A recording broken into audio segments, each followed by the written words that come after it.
महाविकास आघाडीचे नेते स्वतःच गोंधळलेले आहेत अशी टीका मुख्यमंत्री देवेंद्र फडणवीस यांनी केली। ज्या प्रकारचे प्रश्न त्यांनी उपस्थित केले आहेत त्यावरून एकतर त्यांना निवडणूक आयोगाचे नियम कायदे माहीत नसावेत किंवा माहीत असूनही केवळ पराभवासाठीचं कारण तयार ठेवावं म्हणून ते नरेटिव्ह तयार करत असावेत असं मुख्यमंत्र्यांनी म्हटलं आहे।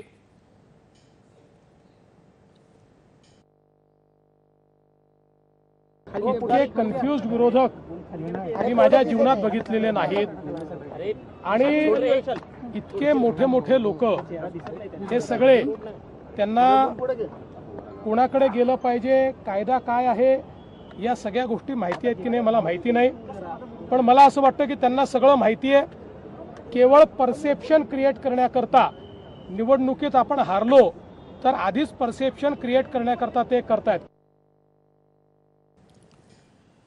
मुख्य निवडणूक अधिकारी चोक्कलिंगम यांचा स्थानिक स्वराज्य संस्थांशी काही संबंध नाही, तरीही त्यांची विरोधकांनी भेट घेतली।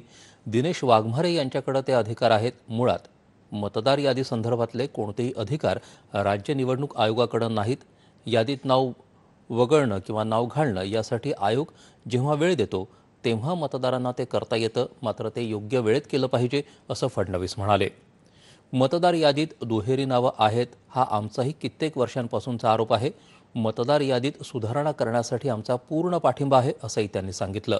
मात्र कोणत्या अधिकाऱ्याकडे कोणती तक्रार घेऊन जावी याचीही समज विरोधकांना नाही। या सगळ्याचं ज्ञान ज्येष्ठ नेते शरद पवार यांना आहे, म्हणूनच त्यांनी आज या शिष्टमंडळासोबत जाणं टाळलं असा टोलाही मुख्यमंत्र्यांनी लगावला। उपमुख्यमंत्री एकनाथ शिंदे यांनीही विरोधकांवर टीका केली आहे। जेव्हा ते जिंकतात तेव्हा ईव्हीएम, निवडणूक आयोग हे सगळं चांगलं असतं, नाहीतर वाईट असतं अशी विरोधकांची दुटप्पी भूमिका आहे असं त्यांनी म्हटलं।